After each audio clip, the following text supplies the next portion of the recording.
நண்பர்கள் அனைவருக்கும் அன்பார்ந்த வணக்கம். இன்றைய பதிவில் அதிக கரவத்திறன் கொடுக்கக்கூடிய ஹச்சப்பில் ஒரு சினை மாடு ஒன்று விற்பனைக்கு வந்திருக்குது. மாடு வந்து தலைச்சங்கிடாரி தான். இதனுடைய பல்லு வந்து 4 பல்லுன்னு சொல்லியிருக்காங்க. நல்ல பெருவிட்டான கிடாரிங்க. தலைச்சனுக்கே நல்ல கரவத்திறன் எதிர்பார்க்கலாம்னு சொல்லியிருக்காங்க. நல்ல யானைக்குட்டி மாதிரி நல்ல பெரிய சைஸு அப்படின்னு தான் சொல்லியிருக்காங்க. செம்ம மடி செட்டுங்க. இந்த கிடாரி எந்த ஊர்லேருந்து விற்பனைக்கு வந்திருக்குது, இந்த கிடாரியோட விற்பனை விலை எவ்வளோ, கரவத்திறன் எல்லாமே தெளிவாக பார்க்கலாம் வாங்க. அதுக்கு முன்னாடி நம்ம சேனல் முறை நீங்கள் பார்க்குறீங்கன்னா சப்ஸ்கிரைப் பண்ணிட்டு இந்த வீடியோவை ஸ்கிப் பண்ணாமல் கடைசி வரலுமே பாருங்கள். மடி செட்டு பாருங்கள், நல்லா அடைச்ச மடியில் அம்சமாக இருக்குது பாருங்கள். கிடாரி நல்ல பெருவிட்டான கிடாரி தான். தலைச்சங்கிடாரி 4 பல்லு 9 மாதம் சினியாக இருக்குதுங்க. கிடாரி வந்து 9 மாதம் சினியாக இருக்குது. இந்த கண்ணு போட ஒரு 10 நாட்கள் எடுத்துக்கும். போடு சினையில் தான் இருக்குது. 10 நாள் டைம் இருக்குது.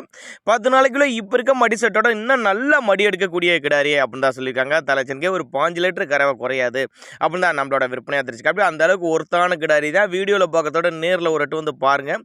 நல்ல கனமான கிடாரி அப்படி தான் நம்மளோட விற்பனையாக தெரிஞ்சுக்க. அப்படி எங்கேருந்து விற்பனைக்கு வந்திருக்குன்னு பார்த்தீங்கன்னா, விருதுநகர் மாவட்டம் அருப்புக்கோட்டை பக்கத்தில், விருதுநகர் மாவட்டம் தொப்பக்கரை பக்கத்தில், தொப்பக்கரை அருப்புக்கோட்டை விருதுநகர் அப்படின்னு தான் சொல்லியிருக்காங்க.